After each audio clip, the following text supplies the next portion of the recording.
배우 김수현, 39세.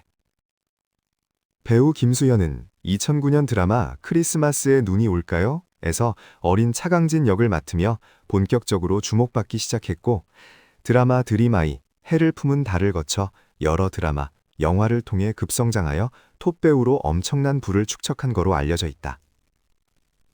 그러나 2024년 터진 배우 고 김세론과의 미성년 교제 논란으로 굉장한 타격을 입고 있고, 각종 광고 계약 위반 배상금도 엄청나게 물어줄 판이라 한다.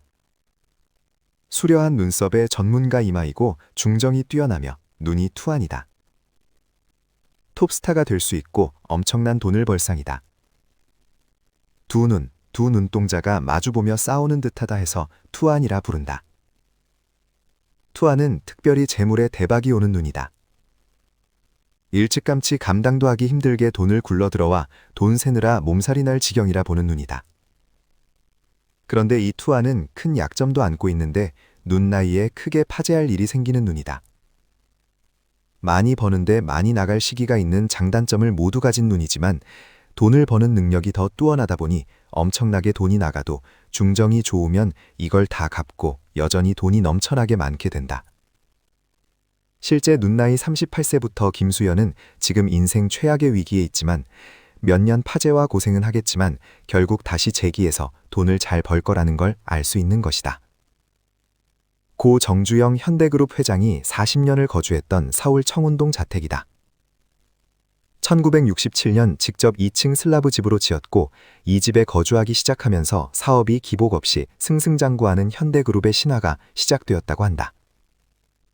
생전 정 회장은 이 집이 집 앞 우측으로 산자락에 큰 바위가 들어와 있고 산골 물소리와 산기슬 바람소리가 좋은 터다 라고 했다고 한다. 정 회장은 사주팔자, 운, 풍수 같은 것은 일절 신봉하지 않고 오직 인간의 의지와 노력으로 모든 것을 해낼 수 있다는 철저한 현실주의자였기에 위에 언급한 말은 단순히 자신이 살고 있는 집의 주위 환경이 자신이 참 좋게 느껴진다는 의미인데 온갖 풍수쟁이들이 좋은 터다는 마지막 발언 하나를 빌미 삼아 정 회장이 이 집이 풍수가 좋다고 말한 거라는 억지를 부린다. 말을 있는 그대로 해석하는 게 그렇게 어렵나? 풍수사들은 이 집이 인왕산의 기맥을 탄 줄기가 집 주위를 감싼 천하의 명당터라고 한다. 무슨 소가 누워서 여물을 먹는 모습을 한 명당절이라나? 원래 잘된 결과에 대해서 이런저런 이유를 끼워 맞추기는 누구나 할 수 있는 아주 쉬운 일이다. 정 회장이 이 집을 처음 신축할 때 풍수사들이 과연 이 집을 천하 명당자리라고 할 수 있었을까? 이 집은 일반 풍수나 양택의 기본 이론상으로는 문제가 많은 자리이다. 위 사진이 몇 년 전에 최초로 공개된 정 회장의 집이다. 실제 정 회장의 말대로 집 앞마당 우측으로 산에서 내려온 거대한 바위가 들어와 있다. 정 회장은 신축 시 이 자연스러운 바위를 그대로 살리고 싶었던 거다. 그런데 양택에서 이런 거대한 바위는 살기로 봐서 집마당에 들어오는 걸 무척이나 안 좋게 본다. 그리고 위 사진이 정 회장 자택이 있는 곳이다. 바로 뒤가 인왕산이다. 인왕산은 돌산으로 클라이머들이 이 돌산을 타는 걸 즐기는 명소로 유명할 정도로 산 전체가 돌로 이루어진 험한 산이다. 풍수에서 석산 자락에 묘터나 집터를 잡는 건 절대 해서는 안 되는 일이라고 풍수의 원전 중 원전인 금난경, 장경에 딱 적혀 있다. 그걸 무시하라듯이 돌산의 끝자락에 떡하니 자리 잡고 그 바위가 심지어 마당에까지 들어와 있다. 그리고 이 집 주위를 직접 답사해본 모 풍수사의 말에 따르면 집 뒤로 산자락에서 내려온 골바람이 엄청 심했다고 한다. 이게 바로 정 회장이 산기슬을 타고 나는 바람소리가 좋다고 한 거다. 그러나 풍수에서 배산, 뒷산에서 골바람이 내려오는 곳은 흉지로 본다. 저 오르막 끝에 정 회장 자택으로 들어가는 대문이 우측으로 있다. 게다가 이 집은 이 지역에서 가장 높은 지역에 위치해 있다. 밑에서 오르막 골목을 가파르게 올라가면 이 집의 대문이 위치해 있다. 집의 입장에서 보면 도로는 물로써 재물을 상징하고 이것이 가파르게 밑으로 흐르면 돈이 흘러내려가는 흉지로 보는데 이 역시 무시하듯 그런 위치에 있다. 풍수사들이 얼마나 끼워 맞추기식 해석을 하고 있는지 알 수 있다. 내가 보는 주창 양택 형기의 관점에서 해석을 하면 아주 간단하다.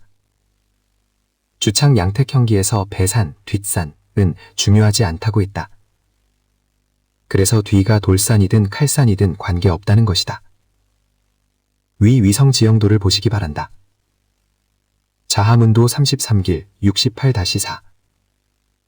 풍선 표시가 정회장 집이다. 집은 정남향으로 지어졌는데 지도는 아래가 정남향이라 가로로 길다란 집의 아래쪽이 주창이라는 걸 알 수 있다. 인왕산은 서쪽에 있는데 그 기맥을 타고 쭉 흐르다가 정회장 집의 우측으로 엄청난 기운으로 우르르 뻗어내리는 걸 알 수 있다. 우측은 우백호가 되어 재물이 융성하게 된다. 정회장 집 주위에도 집들이 많아도 정회장 집의 주창에서 바라볼 때 정회장 집만이 우백호를 끼고 있다. 만약 집을 남향이 아닌 동향, 서향으로 지었다면 이 우백호의 기운을 받을 수가 없다. 북향은 골바람이 내려오고 어둡고 추워 산에서는 이 방향으로 집을 짓지 않는다. 보통 풍수사들은 집 좌향을 주창의 입장에서 보는 게 아니고 집이 있고 우백호가 돌면 무조건 우백호가 들었다고 해석을 한다는 것이다. 그리곤 대문과 안방의 방향으로 길흉을 다시 해석하기도 하고 현궁풍수에선 구궁을 놔서 해석한다. 정회장 집 주위를 보라. 어떤 집이 우백호를 끼고 있는가? 어떤 집도 우백호 끼고 있지 않다. 오직 정회장 집만 우백호를 끼고 있다. 정회장 집 밑쪽에 자잘하게 있는 집들을 보면 우백호가 접해는 있지만 옆에 딱 붙어 있어 주창에서 보면 우백호가 보이지 않는다. 게다가 주창이 만약 동향, 서향, 북향으로 났으면 더더욱 볼 거 없는 것이다. 정회장이 이런 기가 막히게 재물운이 좋은 집터를 알고 지었겠는가? 그것도 우백호의 기운을 모두 받을 수 있는 정남향으로. 그냥 사업을 하는 서울 도심에 가까우면서도 자연의 맛을 만끽할 수 있는 곳을 찾아 무심히 지은 집이다. 이렇게 운이 좋고 잘 될 사람은 무의식적으로 집을 짓고 구해도 자연 대발복하는 길터를 찾아 들어간다는 것이다.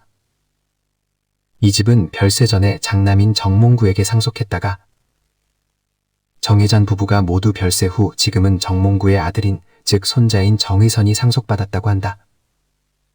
정몽구는 현대자동차그룹 명예회장, 정의선은 현 회장임. 이것만 봐도 현대자동차그룹은 재벌 3세 승계에도 달 몰못이 승승장구하리란 걸 알 수 있는 것이다.